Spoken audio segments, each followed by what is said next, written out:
Ya, sebelumnya Assalamualaikum warahmatullahi wabarakatuh. Kami dari kelompok 3 akan menyampaikan presentasi terkait dengan geohistori lembah Sungai Indus pada masa Dravida tahun 3200 sebelum Masehi sampai 1200 sebelum Masehi. Untuk anggota kelompok kami berjumlah 3 orang, yakni Ahmad Noval Ridho, Fatah Rizky Alan Nurin, dan saya sendiri Muhammad Zaki Maharor. Bisa di next Mas Alan. Untuk latar belakang, kajian geografi memegang peranan penting dalam terbentuknya sebuah peradaban. Peradaban sendiri berkaitan dengan perkembangan manusia atau masyarakat secara kompleks. Pada dasarnya, peradaban muncul ketika ada faktor-faktor di dalamnya, yaitu kebudayaan. Peradaban yang muncul di kawasan Asia Selatan yang terdapat di Sungai Indus adalah salah satu peradaban yang berkembang pesat pada masa itu. Jadi di sini lebih membahas terkait dengan hubungan antara Sungai Indus dengan peradaban itu sendiri. Next. Nah, untuk rumusan masalahnya sendiri ada 3, yakni yang pertama, bagaimana kondisi geografis Sungai Indus. Yang kedua, bagaimana persebaran kebudayaan pada masa Dravida tahun 3200 sebelum Masehi sampai 1200 sebelum Masehi di Sungai Indus. Kemudian ketiga, bagaimana hubungan perilaku alam Sungai Indus dengan persebaran kebudayaan pada masa Dravida tahun 3200 sebelum Masehi sampai 1200 sebelum Masehi. Next. Baik, untuk tujuannya, yang pertama adalah untuk menjelaskan kondisi geografis Sungai Indus. Yang kedua, untuk mengetahui persebaran hasil kebudayaan pada masa Dravida 3200 sebelum Masehi sampai 1200 sebelum Masehi di Sungai Indus. Yang ketiga, untuk mengetahui hubungan perilaku alam Sungai Indus dengan persebaran kebudayaan pada masa Dravida 3200 sebelum Masehi sampai 1200 sebelum Masehi. Untuk landasan teori, untuk teori 7 unsur kebudayaan, kami mengambil sistem mata pencaharian hidup. Untuk dengan teori peradaban di dimensi kebentukannya, kami mengambil dimensi kebentukan yang berkaitan dengan mata pencaharian hidup, subbab pertanian. Kemudian untuk dimensi keruangannya, untuk makronya kami mengambil dari Sungai Indus. Kemudian untuk semi makronya di semi makro dan mikronya di Harappa dan sekitarnya. Kemudian teori geohistorinya kami berfokus kepada determinisme lingkungan. Lanjut. Nah, untuk terkait dengan paparan data akan disampaikan oleh rekan saya, Mas Alan. Monggo Mas Alan. Baik, terima kasih Mas Zaki.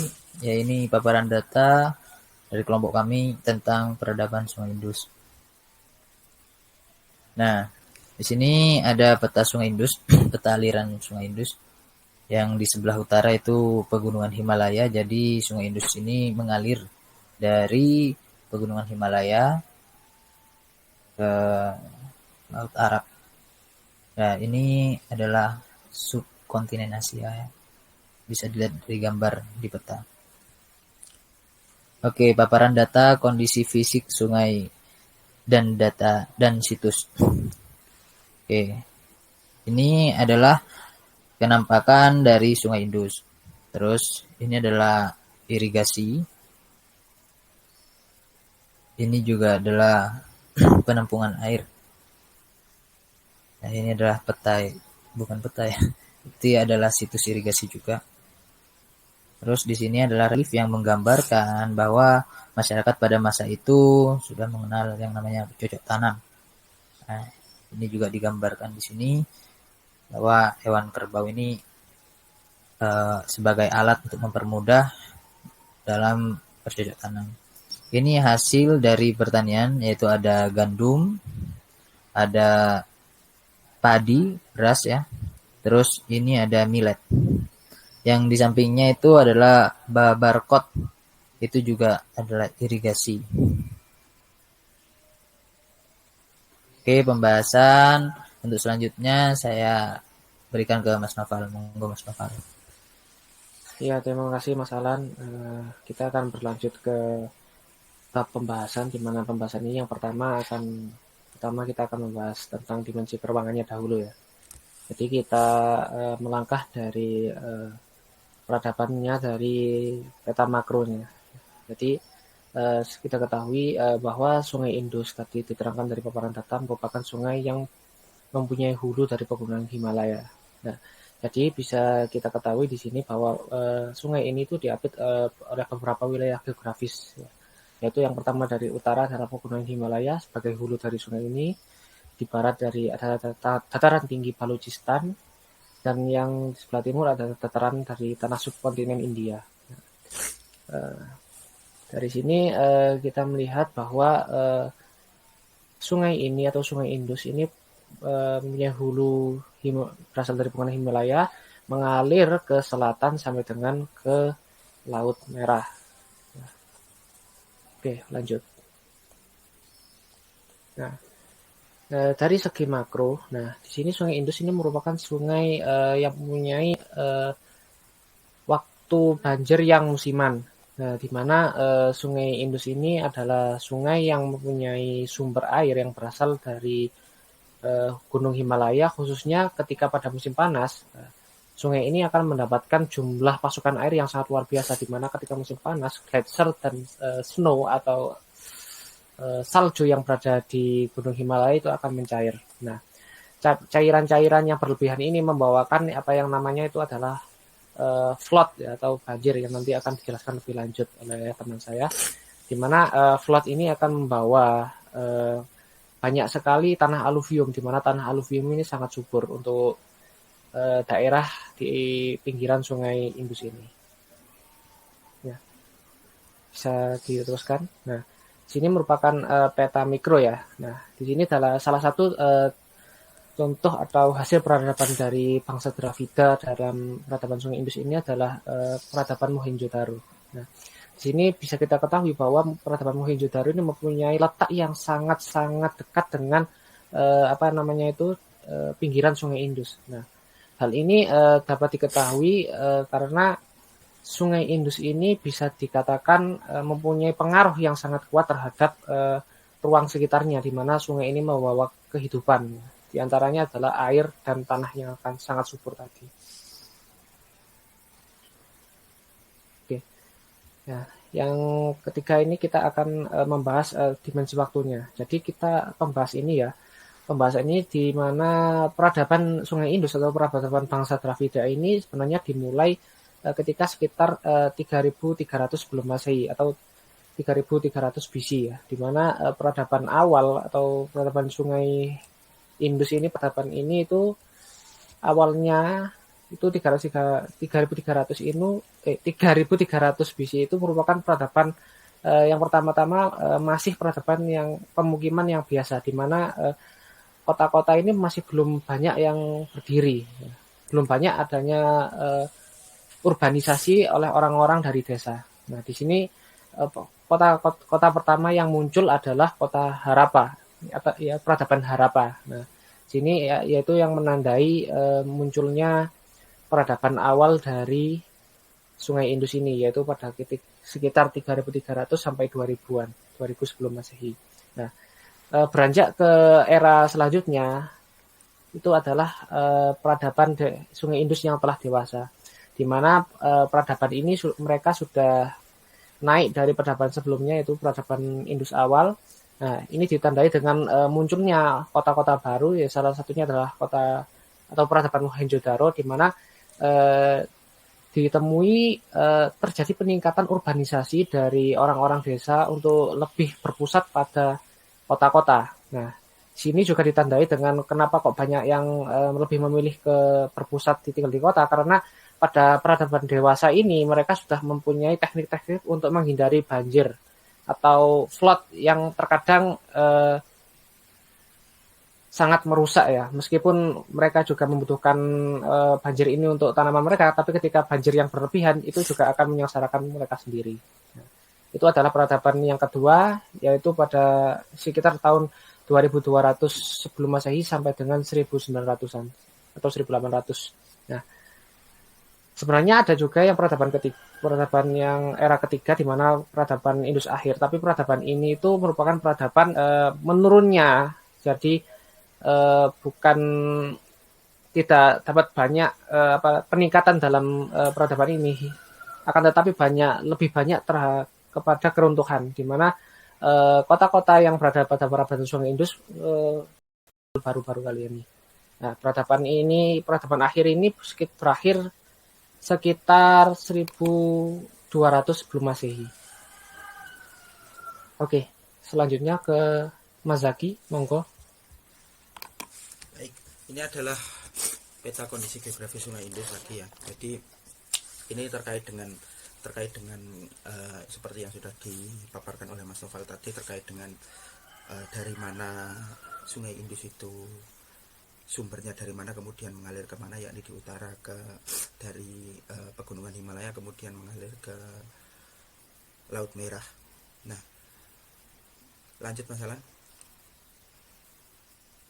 Nah, ini adalah peta luapan air seperti yang sudah dijelaskan Mas Noval tadi. Jadi pada musim panas ini di glacier-glacier di pegunungan Himalaya ini kemudian mencair, kemudian membanjiri Sungai Indus dengan debit yang tidak sedikit tentunya, dan ini juga bisa dibilang sebagai pisau bermata dua, di mana jika air itu kemudian tidak dikelola dengan baik maka akan merusak atau merusak peradaban atau sistem tata kota yang sudah dijalankan, di mana pada awal-awal ini bangsa Dravida belum mengenal sistem cara mengatur airnya, tapi ketika di peradaban yang sudah dewasa, bangsa Dravida sudah menguasai teknik atau cara pengelolaan air agar bisa dimanfaatkan untuk kehidupan sehari-hari serta di pertanian. Kemudian lanjut Mas. Nah, ini adalah beberapa situs terkait dengan pertanian seperti yang sudah saya bilang tadi. Jika banjir ini bisa dikelola dengan baik, yang membawa material tanah aluvial yang bisa menyebabkan tanah itu menjadi subur, akhirnya pertanian ini jika dikelola dengan baik akan maju dengan banyaknya komoditas-komoditas yang sudah dijabarkan oleh Mas Alan tadi. Di sini ada beberapa situs, yakni Mohenjo-daro, kemudian Harappa, kemudian ada beberapa situs juga terkait dengan irigasi dan peninggalan terkait dengan komoditas, yakni millet. Lanjut. Baik, ini adalah hubungan perilaku alam Sungai Indus terhadap peradaban masa Dravida 3200 sampai 1200. Nah, Sungai Indus sendiri merupakan sungai yang panjangnya mencapai 3.180 km dengan panjang yang sedemikian panjangnya yang mengaliri kota Mohenjo-daro dan Harappa, membuat sebuah peradaban baru muncul.